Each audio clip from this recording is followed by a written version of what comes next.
Towel में लिपटी नव्या जिस बेफिक्री से अलमारी में अपने कपड़े ढूंढ रही थी, अविनाश को समझ आ गया था कि नव्या ने उसे देखा नहीं है। तभी एक कपड़ा नव्या के हाथ से जमीन पर गिर गया। नव्या ने जैसे ही उसे उठाने की कोशिश की, उसका ध्यान पीछे बैठे अविनाश पर गया। तुम! चिल्लाते हुए नव्या ने दूसरे कपड़ों से खुद को कवर करना शुरू कर दिया। तुम मेरे रूम में क्या कर रहे हो और क्या देख रहे हो यहाँ बैठकर? नव्या लड़खड़ाकर बोलते हुए पीछे खिसकती जा रही थी। अविनाश ने तुरंत अपनी नजर नव्या से हटा ली और नीचे देखने लगा। लुक, आई एम सॉरी, मुझे नहीं पता था कि तुम ऐसे टॉवल में रूम के अंदर आने वाली हो। और तुम तो यहाँ नहाती भी नहीं हो, तुम्हारा अपना रूम है ना, तो तुम यहाँ क्यों आई? अरे, गेस्ट रूम के बाथरूम में कुछ प्रॉब्लम हो गई थी, वहां पर प्लम्बर काम कर रहा है, तो मैंने सोचा यहाँ, मुझे क्या पता था कि तुम इतनी जल्दी वापस आ जाओगे। नव्या का चेहरा शर्म से लाल हो चुका था। Well, this is my house, और शायद तुम भूल रही हो कि ये मेरा रूम है, अविनाश ने कहा। यह सुनकर नव्या को और भी ज्यादा गुस्सा आ रहा था। एक तरफ तो वो वापस बाथरूम में भागने का सोच रही थी और दूसरी तरफ उसने कस के अपने टॉवल को पकड़ रखा था। अविनाश धीरे से उठकर नव्या के पास गया। उसकी नजरें अब भी नीचे ही थीं। नव्या, तुमने सच में मुझे यहाँ नहीं देखा था? नव्या को चिढ़ाते हुए अविनाश मुस्कुराने लगा। उसे अपने इतने पास देखकर नव्या की घबराहट और बढ़ गई थी। Avinash, now you are crossing your limit.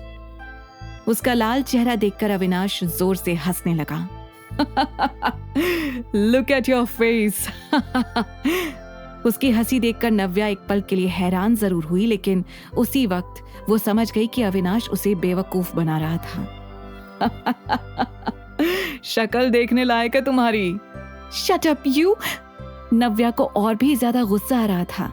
उसको चिढ़ता हुआ देखकर अविनाश ने किसी तरह से खुद को रोका और कहा, ओह, ओके, बहुत हुआ मजाक, लो कपड़े पहन लो।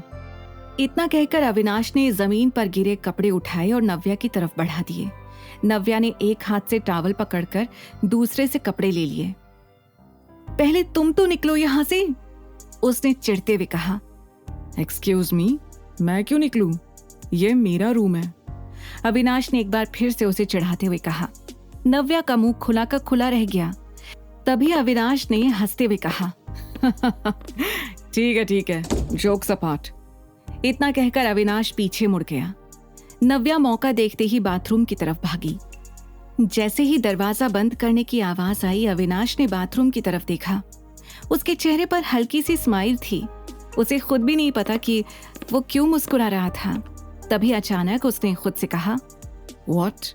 Why am I smiling? कुछ देर में नव्या बाथरूम से बाहर निकली तो उसने देखा कि अविनाश सोफे पर बैठा हुआ था। उन दोनों ने एक दूसरे को देखा जरूर, लेकिन इस बार अविनाश ने कुछ नहीं कहा।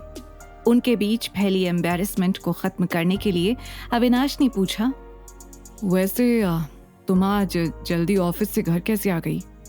नव्या उसकी कोशिश अच्छे से समझ रही थी, पर अब भी उसका मूड पूरी तरह से ठीक नहीं हुआ था। आज मेरा काम जल्दी खत्म हो गया। मुझे जरा भी आइडिया नहीं था कि तुम आज जल्दी आने वाले हो, वरना मैं यहाँ। कहते हुए नव्या रुक गई।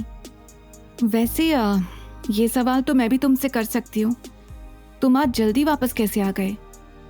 बड़े ही ठंडे अंदाज में उसने पूछा। वो इतनी शर्मिंदा थी कि अभी तक अविनाश की आंखों में देख ही नहीं पा रही थी। मेरी एक इम्पॉर्टेंट बिजनेस मीटिंग है मुंबई में, आज ही जाना होगा। मैं ऑफिस से ही निकल रहा था, पर आंटी ने कहा कि मुझे तुम्हें बाय कहकर निकलना चाहिए, सो आई एम हियर, बाय। इतना कहते ही अविनाश ने उठकर अपना सूटकेस उठा लिया और रूम से बाहर जाने लगा। नव्या एकटक उसे देखे जा रही थी। उसके शब्द मानो उसके गले में ही अटक गए थे। इससे पहले कि वो बाय कह पाती, अविनाश वहां से निकल गया। नव्या गहरी सांस लेते हुए सोफे पर बैठ गई, लेकिन अब भी उसके दिमाग में वही चल रहा था जो रूम में हुआ था। उसे रह रहकर अविनाश की हंसी और खुद की हालत याद आ रही थी। तभी उसे एहसास हुआ कि वो अविनाश के बारे में कुछ ज्यादा ही सोच रही है। आगे की कहानी जानने के लिए देखिए अगला एपिसोड सिर्फ पॉकेट FM के YouTube चैनल पर और द रिटर्न के सारे एपिसोड्स को सुनने के लिए डिस्क्रिप्शन में दी लिंक से डाउनलोड करें पॉकेट FM ऐप।